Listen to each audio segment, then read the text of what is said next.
Alright, welcome back. I'm just going to go through a few troubleshooting tips and tricks that I've picked up over the years. And I'm going to do this on this Windows 10 machine because it seems an appropriate one to do it on.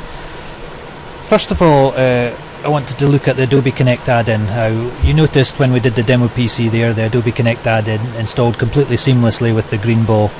On occasions that may not happen, particularly when you're in a situation where it's upgrading from Adobe Connect 8 to 9. It usually will work, but you may end up in a situation where it doesn't, so I'm just going to walk you through the process of doing it manually.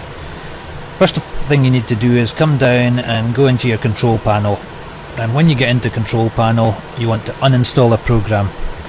Here you can see there's the Adobe Connect add-in that we've just installed. If you were doing an upgrade you might also see the Adobe Connect 8 add-in. You want to get rid of both of them if you're having issues with it, so just right click and go uninstall and it just deletes it.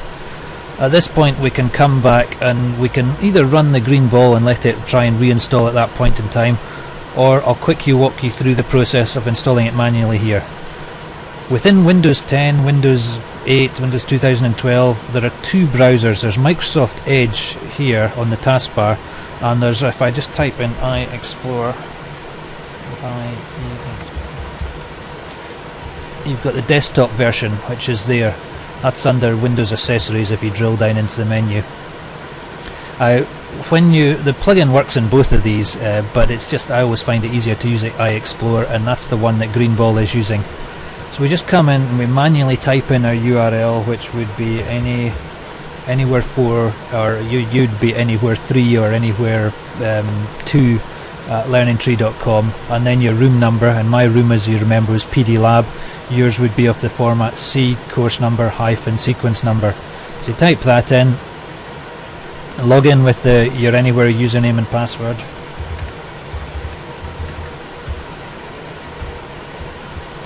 At which point it will go in and you'll see Adobe Connect firing up in the browser. Now once it's actually in here and in the browser, if we come in here and we go help, we can install the plugin directly from there, and it will go through and do the plugin, but I'm not going to do it that way. Another thing I'll draw your attention to here is if we go about Adobe Connect, you'll see it's using the Flash Player version, and it's 952. Right, so once we've installed the add-in, it will say Adobe Connect add-in in the version. So click close. As I was saying, another way we can install the add-in is if we just click on share my screen, because the reason you install the add-in is because you can't do any screen sharing without it. So we click share my screen and it prompts us to do the add-in. This always takes a while, even on a 100 meg line. It must have some sort of throttling in terms of downloading the add-in. But as I was saying, you only need the add-in to share the screens. The students at home, unless they're planning on sharing their webcam or something back with you, you don't need to install the plugin. Right, so that goes through, does the download, and once it's done the download and the install, it should launch the plugin and get rid of the web page. Right, so there it goes. Now if we quickly come back into the help menu here and go about Adobe Connect, you'll see it's got Adobe Connect add-in version and then the exact build in there. But what we're looking for is 952 down here. I mean, sometimes you'll see the build number being updated without updating the actual Connect version, but as long as we're running 952 we should all be good. Okay, so let's close out of that and close out of this, and yes, to get rid of IE. Next thing I've got down my list of things I want to talk about here is Debug Info. Usually the green ball, hopefully for most of you, will run through and just do its thing completely happily. If it fails and you actually get a failure message, it will have actually sent an email back to one of our servers detailing what went wrong. But if it doesn't register a failure, or if you killed it because it was locked up or something, then actually in the directory where the Anywhere setup executable is, there are two other files. The first one is the INI file, and I'll just open that up. That has all your saved settings, so that when you go back into Greenball, it remembers all your room number and your username and everything. You can see here your username and password are all encrypted, etc. And it's got a little bit of debug stuff down here. That's not usually there, that's just while I'm developing it and making sure everything's working as it should do. comes in there. But the main debug file is this anywhere debug.log file. Now if I open that up, if you recall with the demo PC we logged it in 3 times. The first time when we went in, we went through and did the demo PC, and it needed to install the Adobe Connect plugin. So you can actually see in the debug login that the Adobe Connect plugin was installed, and then it actually officially recognised it was up and running in 34 seconds. Then it goes through telling you all the process that it went through to actually share out the demo PC, and that it completed successfully. Then after that we went in, we did the Anywhere Ready PC, so it went through. Didn't need to install the Adobe Connect plugin this time because it was already there, and then the process it went through of setting up the breakout rooms, and then finally it just did the log on, so you see a very truncated section in there. If you're wanting to send any details back to myself or anyone else within PD about what's gone wrong in Greenball for you, if you can attach this debug file, and it will be in the same directory as the Anywhere setup, so you may need to right click on the link on the desktop and go properties to find out which directory it's in. If you can send that file, it makes a huge difference. And my email address to send the files to is robinj, that's ROBINJ @learningtree.com, and I'll welcome any feedback or any suggestions you have for the Greenball at all. Alright, so that's the debug stuff. Next thing I was going to demonstrate to you was the multi-room support within Greenball. So if you're at home and you've got a lot of home studio events coming up, you can actually go through with Greenball and save them all. So for instance, when you come through here and go use the saved settings, once I've created my first room, I can come in here and I can add another room just by over typing it, and it will remember up to 10 rooms at a time. So you can just come in here, choose your room and go continue, and away it'll go. So that's a multi-room view that I was mentioning. Now the next choice, if I carry on, let's just go back to the PD Lab one and go continue, and again continue here. Another thing we've done is the last time I went through and I enabled the scheduler, and if I click continue in the scheduler, you can see it's been set up to run for the subsequent days. So today's day is the 5th, so it's running on the 6th, the 7th and the 8th. It's going to run at 7 AM, and the demo and the MagnaLearn machines are going to be offset by 2 and 4 minutes respectively. So that means that they're going to run at 7:02 and 7:04. The Anywhere Ready and the Log On Only will all run at 7 along with the console machine, because they don't interfere with the switching of the screens and everything. So when you run the scheduler, that's some things to bear in mind. I will quickly come down onto here. If I click on Cortana and just type in task, it brings up the task scheduler. The actual process of running the Greenball is all stored within the task scheduler. So if I just quickly, let me just close out of that and come into the task scheduler. If we drop down in here, you'll see this section called Learning Tree, and in Learning Tree you see that we've got the 3 days that we set up the scheduler for.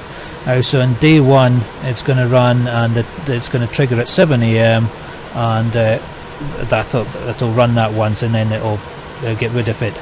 So if I just come in here, if I right click on that and go run, you can just see it's immediately logging on. And I think when I set this up to do that, it was the log on event only event, so it should just log on and stop. Yeah. So that's how the task scheduler does it. So if you want to add in any additional tasks or schedule it going out in the future, you just copy and paste those tasks within the task manager, and that's the task doing. Alright, so let me just quickly run that again. I shouldn't have closed out of that so quickly. I just wanted to, next thing I wanted to talk about was the breakout rooms. So we're coming into breakout rooms. Alright, so once the machine's logged on, you're usually sitting in your attendee view. You toggle over to the breakout room view, you come down here, you see we have 2 breakout rooms that have been set up. If for some reason that's not as we wanted it, or we want to add an extra one, we want to delete one, you can delete the breakout rooms just by clicking that, remove it, again click on the next one, remove the breakout room, and we have no breakout rooms. To add them back in, we just click plus, and add in 4. By default, you will always have 4 breakout rooms. That's what Anywhere gives you as a sort of starting point. So you can add and remove from them. And when you're in that Anywhere Ready PC, it will just turn on the 4 breakout rooms and you will have 4 of them. So if you don't want to use all 4 of them, just delete them. When you need to refresh them, like I've created those breakout rooms at the moment, they've got no template associated with them. The template that gets allocated to them is the template that is visible when you start the breakout rooms. So we usually come down here, and on the sort of bar at the side here, we've got our breakout rooms for our virtual courses, breakout rooms for our management courses. So we click the virtual course, for instance, it comes up, just let it load, and at this point in time you can go through and you go to your breakout rooms and you go start breakouts. Now at that point in time, this profile or this template has been allocated to all those breakout rooms. So when I now drag myself into breakout room 1, you will see that I'm in that room. Has this annoying habit of bringing the little breakout room GUI to the forefront when I do that. So you just click on the taskbar of the main slide, it'll hide it away to the background again. Likewise, if I bring it down into breakout room 2, you get the same thing. So just click on the taskbar and it hides it. So, and then when we end breakouts, we can come back to our standard view up at the top here. Right.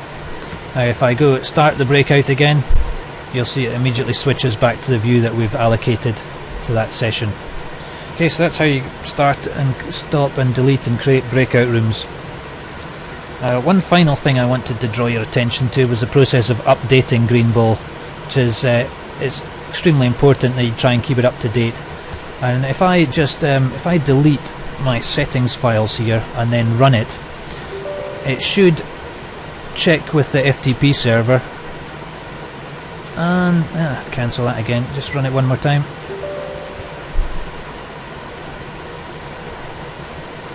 No, it's not saying that there's an update on there. I do have an update sitting in the server, but I think it's because it's a downgrade, it doesn't see it as an update. But if I click and check for update, it comes back and it says there is an update to this utility available. Do you want to download it? And if you say yes to install the update, it's actually going to go through and download the version of the update that is available and then run it, which, as I was saying, because it's a downgrade, it wasn't showing up as an update, but it's reverted to 3.1, which is our latest version that we have available for Anywhere Connect 8 at the moment. Now if I cancel out of that, if I've decided that I don't want to use the version that it's given me, if I bring up my file manager and click on Documents, there's this folder Anywhere Backup, and in there it has the file that it replaced here with. So if I just pull this one back out onto the desktop and then delete that version, you can rename this one if you wish back to what it was. It always appends the actual file version onto the end of it, so you can, you know, if you end up with multiple updates, you'll see all the various ones there. And then when we run it again, we're back to version 4. Alright, so that's how you recover if you've done an update. I think that's everything I wanted to cover. I'll break off for the moment and stop at that.